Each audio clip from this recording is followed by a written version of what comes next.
you talked about passing the baton. You talked about receiving the baton and passing it. Why is that baton being passed important? That's a powerful question. So, anybody that's been a runner, a track runner, and you're passing the baton, there is a moment before the baton exchange, right? Where one runner is running with the other, and we know no matter how fast you run your leg, if you don't securely execute that baton exchange, then really what was all that about? Like you shining, you had your little moment, right? But you really didn't secure it for the team, for the community, for the culture. So when I think about passing the baton as a former athlete, as a former track runner, that's how I see it. That, okay, so you mean to tell me our ancestors, our elders, everything that they sacrificed and went through to secure the baton and get this thing passed to my generation. And now I have this baton and I have the opportunity to do the same. It's just too much riding on this, right? When we think about historically where we've been, we think about presently where we are.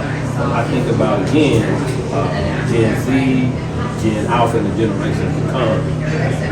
I just really want to do my part in nurturing and securing that baton exchange. And the beautiful part is, I got a lot left in the tank, right? So I was talking to my daughter about it, and she was like, "Dad, you gonna run with me with this baton for?" I'm like, "Yeah, baby, we gonna run together."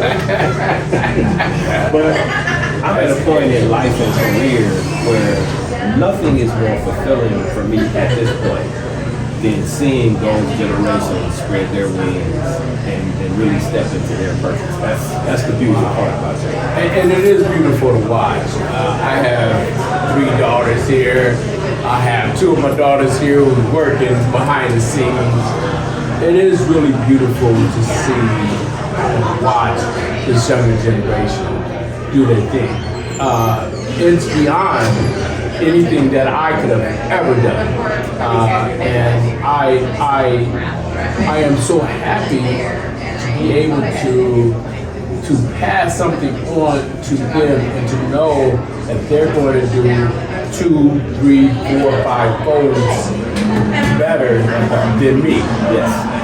Better than my generation. They look at things a lot different than my generation. They take it upon themselves. They're at this age. I got my daughters. I didn't have to walk them through life. They're kind of walking me through life. You know what I mean? And that's beautiful to watch. What would you, if you had a message to pass down to our young people, what would that message be? Take a moment to think about it. It's a lot. Yeah, well, sum it up as best you can. It's a lot. So I'll share a few things. The first thing that comes to mind is I would really challenge young people to really recognize the power that they're already operating. Wow, because sometimes that can happen in life where you're going and you're building and you're trying to stack. You don't necessarily realize sometimes how much power you already are operating. Absolutely. So here's an analogy that I'll give when you say, what's my message to young people? What young people understood well before we did is technology. Yes. We was dinosaurs, bro. And they was like, that was. Like, Dad, we are. They like, Dad, sit down. Dude. Let me show you how to work this phone, right? Or whatever it is. So we understand how naturally they actually picked up technology. It's all they know, right?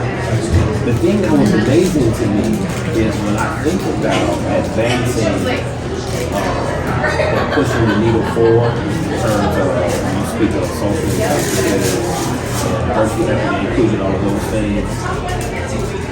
It seems just as natural for them to stand on business in those spaces. They stand on business in those spaces. In a beautiful way. Man, in our time, we talked about it. We came together. We were activists and, in our way. Truth tellers in our own way. Right. Oh, man, It's a whole different ball game. it's different. They mobilizing. Again, any space you talk about, they're in those spaces. And so the first thing I would say is just recognize the power that you already got. The other thing that I would say is with that power and influence, recognize that responsibility comes with that. And so as you exercise and operate in that power, and you stand on business, and you lift your voice, and you move the culture forward, to know that you also have a responsibility to cultivate that for the generations coming after you. That's the tough. Take this baton, because what happens in the greater culture is everybody's kind of doing the individual, right? I want to shine. I want to get my own. All that's beautiful. Do that. But what I want us to be mindful of is this is a we thing. Do the me thing. I respect that, but understand it's a we thing. So take that baton and be very mindful of the responsibility that comes with your power. Wow. Man, you said so much. We might not need you to get on stage, bro.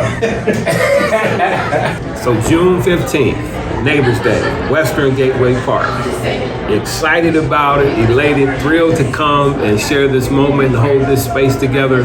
I want you to be thinking about the power that you already have and how you can actually exercise that even in a greater way. So come on out, let's have a fantastic time, and I'm looking forward to it. One love. On my own time, no need for rest. Cause when you keep on pushing forward and don't let the troubles of the world bring you down, you'll get your crown.